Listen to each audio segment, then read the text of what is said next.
بسم اللہ الرحمن الرحیم۔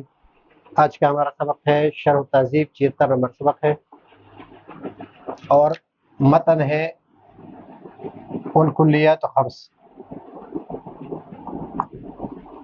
تو شارح یہاں پر دو مقصد ہے اس شرح سے۔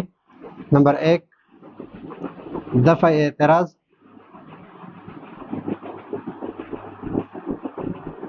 اور نمبر 2 ہے دلیل انحصار۔ یہ دو ہے۔ اب یہاں پر اعتراض کیا ہے؟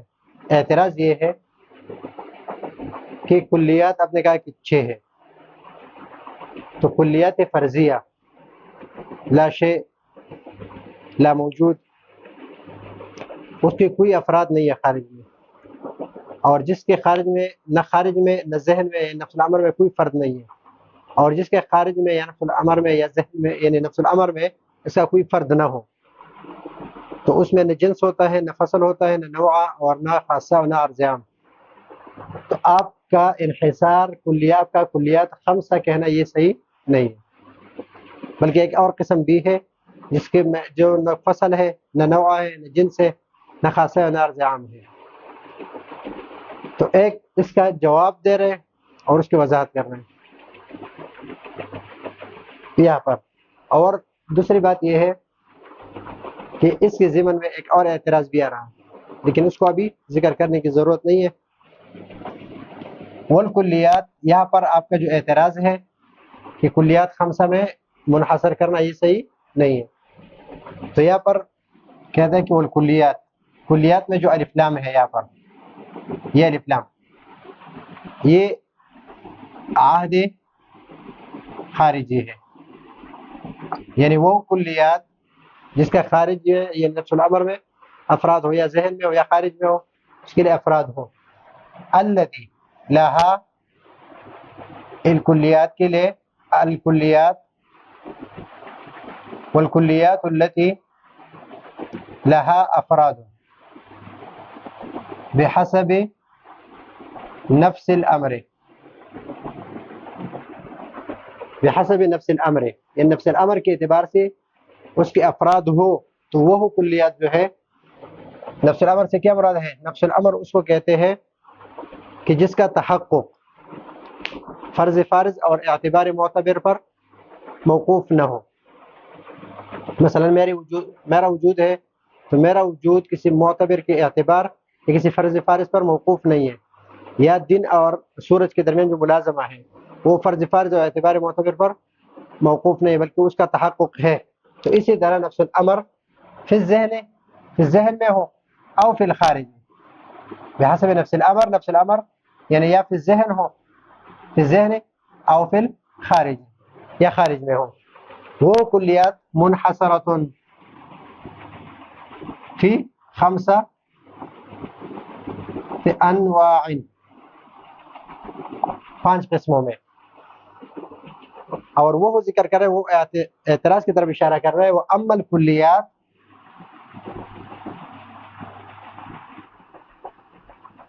اما الکلیات الفرضیہ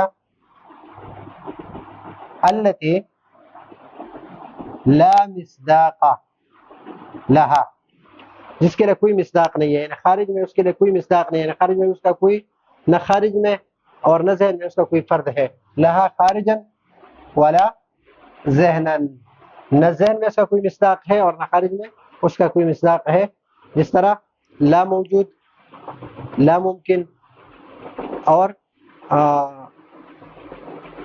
اس طرح یعنی جتنے بھی جس کے لیے کیا نام ہے، جو فرضیہ ہے، کلیات فرضیہ، فلا يتعلق بالبحث عنها غرض يعتد به۔ اب یہاں پر اس کو ذکر کیوں نہیں کیا؟ یہ فن جو ہے، یہ فن منطق، اس کا پڑھنا اور پڑھانا یہ کس کے لیے؟ اس کا مقصد کیا ہے کہ ہم خطۂ فکری سے بچ جائیں، اور خطۂ فکری سے کس کے ذریعے سے بچ جائیں؟ اس فن کے مدد سے۔ اور یہ فن جو ہے یہ ایک قانون ہے. اور قانون کیا ہے کہ القانون کہتے ہیں کلی، قانون کلی، یہ قانون کلی ہے، منطبق علی جمیع جزیاتی، اور یہ منطبق ہوتا ہے اپنے جمیع جزئیات پر، تاکہ اس سے لأجل استفادت احکامها منه، تاکہ اس سے احکام کا معلوم کر سکے، یعنی اس قاعدہ کلی کے ذریعے سے اس جزئیات کے احکام کو معلوم کیا جائے. تو ابھی جس کے لیے یعنی جو ذہنی ہے، جو فرضی ہے، اس کے لیے افراد ہی نہیں ہے، تو اس کے احکام کو ہم کس طرح معلوم کریں گے؟ تو اس لیے اس کے یعنی نفس سے اس چیز کے علم سے کوئی فائدہ یا استفادہ نہیں ہوتا، تو اس وجہ سے یہ ہمارے بحث سے خارج ہے. ثم الکلی، یہ دلیل انحصار ہے. پہلی بات ہو گئی دلیل دفع اعتراض. ابھی دلیل انحصار یہ ذکر کر رہے ہیں کہ یہ کلی یا تو عین حقیقتها ہے، عین حقیقت اپنے افراد کے ہے، یعنی افراد کی عین حقیقت ہے، اور یا جز ہے. اگر عین حقیقت ہے اپنے افراد کی تو یہ نوع ہے. اگر جز ہے تو جز بھی دو قسم پر ہے، ایک ہے تمام مشترک،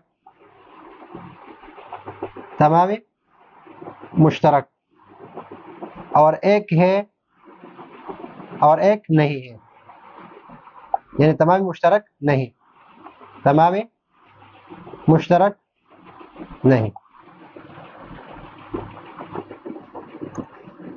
اگر تمام مشترک ہے تو یہ جنس ہے، اگر تمام مشترک نہیں ہے تو یہ فصل ہے. اب یہاں پر ایک اور بات ہے کہ وہ الا، اگر اس طرح نہ ہو، یعنی تمام مشترک نہ ہو، تو یا تو بالکل مشترک ہی نہ ہو یا صرف تمام نہ ہو. تو اگر بالکل مشترک نہ ہو تو وہ فصل ہے. اگر تمام مشترک نہ ہو، یعنی مشترک ہو لیکن تمام نہ ہو، تو وہ فصل بعید ہے. اور یا تمام مشترک نہیں ہے تو کیا ہے؟ وہ فصل ہے. اگر داخل ہو، خارج نہ ہو. اگر خارج ہو، اپنے افراد سے خارج نہیں بلکہ اپنے افراد کے عین ہے، یا جزء تمام مشترک ہے، جزء تمام مشترک نہیں ہے. اگر خارج ہے، اپنے حقیقت سے کیا ہے؟ خارج ہے اپنے افراد کی حقیقت سے، یعنی افراد کی حقیقت سے خارج ہے.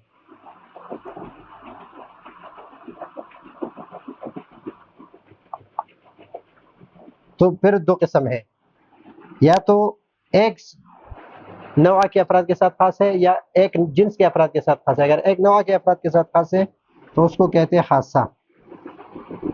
اگر مختلف حقیقتوں کے افراد کے ساتھ خاص ہے تو اس کو کہتے ہیں عارض عام. اب یہاں پر ایک بات آ گئی کہ تمام مشترک کس کو کہتے ہیں؟ تمام مشترک کہتے ہیں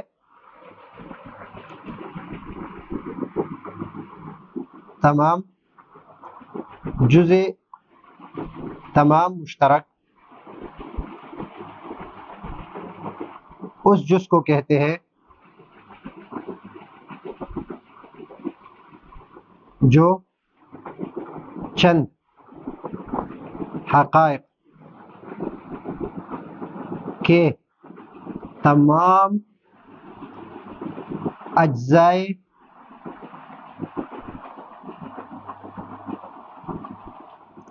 مشترکہ کا احاطہ کرے.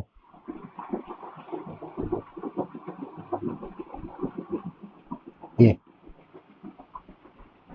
جزء تمام مشترک اس جز کو کہتے ہیں جو چند حقائق کے تمام اجزائے مشترکہ کا احاطہ کرے، تو اس کو تمام مشترک کہتے ہیں.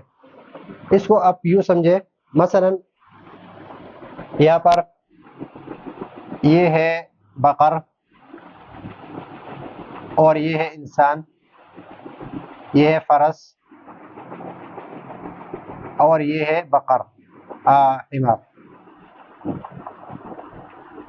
ابھی یہ نیچے ان کا حیوان جو ہے، حیوان اس کا ایسا جز مشترک ہے کہ بقر بھی حیوان باقر ہے، انسان حیوان ناطق ہے، فرس حیوان ساحل ہے، اور حمار حیوان ناحق ہے. ان سب کا جز ہے یہ چند جز مشترک، اس جز کو کہتے ہیں جو چند حقائق کے تمام اجزاء مشترکہ کا احاطہ کرے، یہ حیوان ہے. ابھی بقر کس کس چیز میں، بقر انسان اور فرس اور حمار کس کس چیز میں ایک دوسرے کے ساتھ شریک ہے؟ یہ بقر انسان، نیچے یہ نظر شاید نہ آئے تو نیچے لکھ دیتا ہوں، بقر انسان حمار فرس، یہ حیوانیت میں سب شریک ہے. ابھی اس حیوانیت کے اوپر یعنی اس کے نیچے بقر اور انسان اور اس حیوان کے درمیان کوئی ایسا جز مشترک نہیں ہے حیوان کے علاوہ، اور اوپر ہے مثلا بقر انسان حمار اور فرس، یہ کس میں شریک ہے؟ جسم میں شریک ہے، حیوان کے نامی میں شریک ہے، حساس میں شریک ہے، اور متحرک بالارادہ میں شریک ہے، بالارادہ میں شریک ہے، اور حیوان میں شریک ہے. تو ابھی حیوان اس کا جز ہے، اور یہ حیوان یہ اس کے لیے تمام مشترک ہے، اس کے اوپر اور کوئی نہیں ہے، اور نیچے اس کے بہت سارے ہیں، جسم ہے، نامی ہے، حساس ہے، متحرک بالارادہ ہے. ابھی حیوان جو ہے یہ تمام اجزاء مشترکہ کا احاطہ کرتے ہیں. حیوان کس کو کہتے ہیں؟ جسم نام حساس متحرک بالارادہ. تو یا تو یہ جو تمام مشترک ہے، اگر اس کے علاوہ کوئی ہے تو بھی اس کے جز ہوں گے، اگر اس کے علاوہ کوئی ہے تو بھی اس کے جز ہوں گے، اس کے علاوہ نہیں ہے. تو اس وجہ سے اس کو کیا کہتے ہیں؟ جز تمام مشترک کہتے ہیں. جز تمام مشترک، اس سے پہلے کوئی جز نہ ہو، اور اس سے پہلے یعنی اس کے بعد یعنی حیوان اور ان کے جو حقائق ہیں، مختلف حقائق ہیں، ان کے درمیان کوئی اور جز مشترک نہ ہو، اور اوپر جتنی بھی ہو وہ اس میں داخل ہو، یعنی اس کے جز ہوں. یعنی یہ سارے حیوان کی جز ہے. حیوان میں جسم بھی حیوان کی جز ہے، نامن اس میں نامی بھی حیوان کی جز ہے، حساس بھی حیوان کی جز ہے، متحرک بالارادہ بھی حیوان کی جز ہے. تو یہ سب جز تمام مشترک ہے، جو چند حقائق کے تمام 1 2 3 4 تمام اجزاء مشترکہ کا احاطہ کرے. یعنی یہ اجزاء مشترکہ ہے اور یہ حیوان ان تمام کا احاطہ کرتے ہیں، ان سب کا، تو یہ اس کے لیے جز تمام مشترک ہے، تو اس کو جز تمام مشترک کہتے ہیں. اب یہاں پر ثم الکلی اذا نصب افرادہ المتحققہ، نصب افراد المتحققہ فی نفس الامر، ثم الکلی اذا نصب افرادہ المتحققہ فی نفس الامر فإما أن يكون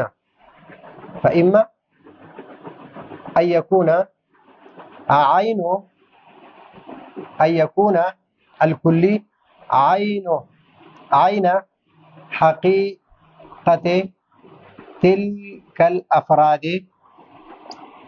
یا تو یکون عین حقیقت تلک الافراد، یہ کلی اپنے افراد کے حقیقت کا عین ہے، یعنی بالکل وہی حقیقت جو ماہیت زید عمر بکر کی ہے، زید عمر بکر کی حقیقت ہے حیوان ناطق، وہی حیوان ناطق وہ نوع ہے.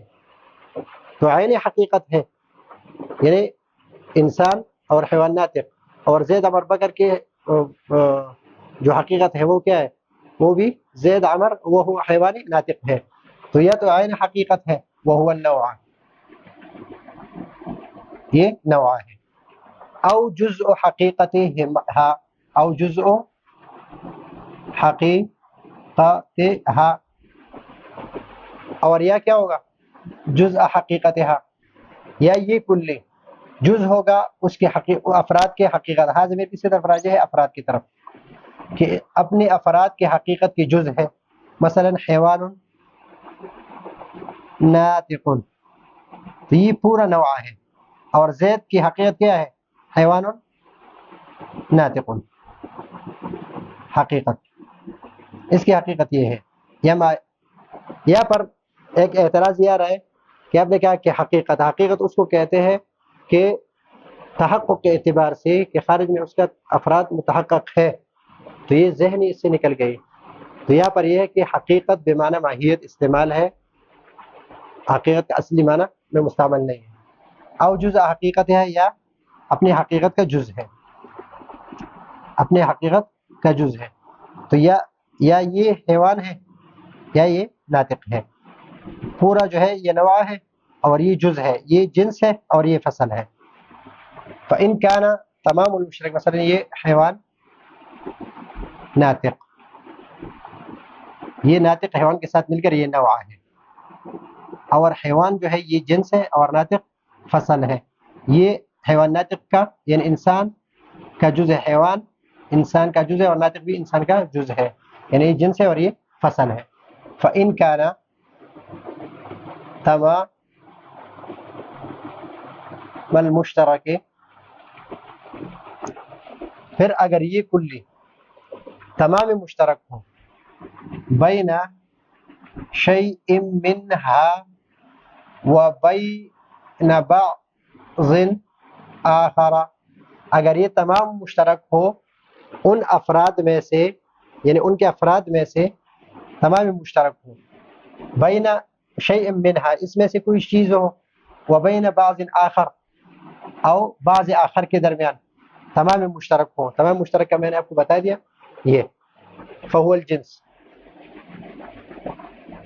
اور اس کو جزء خاص جزء عام بھی کہتے ہیں، اس کو جنس کو جزء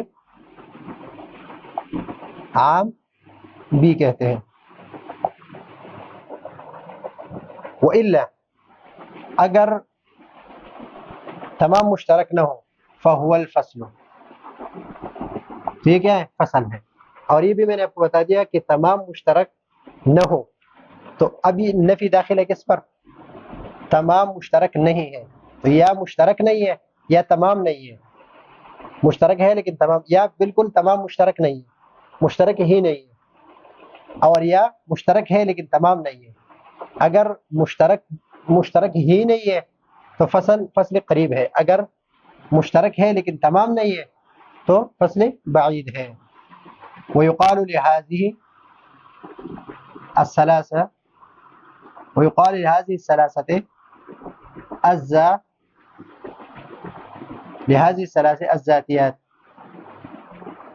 الذاتيات، اور اس تینوں کو کہا جاتا ہے ذاتیات.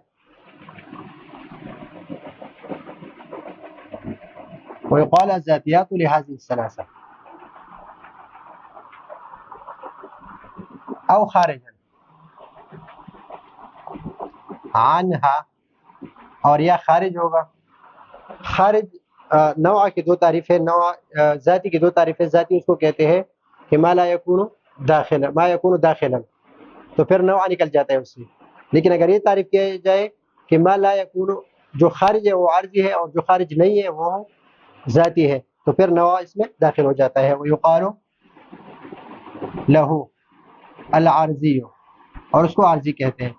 پھر یہ عارضی جو ہے فإما أن يختص بأفراد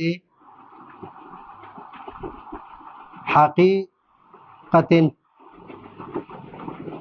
واحدۃ، اگر ایک حقیقت کے افراد کے ساتھ خاص ہو، او لا یا نہیں ہوگا، او لا یختص یا نہیں ہوگا. فالاول، تو اول کیا ہے؟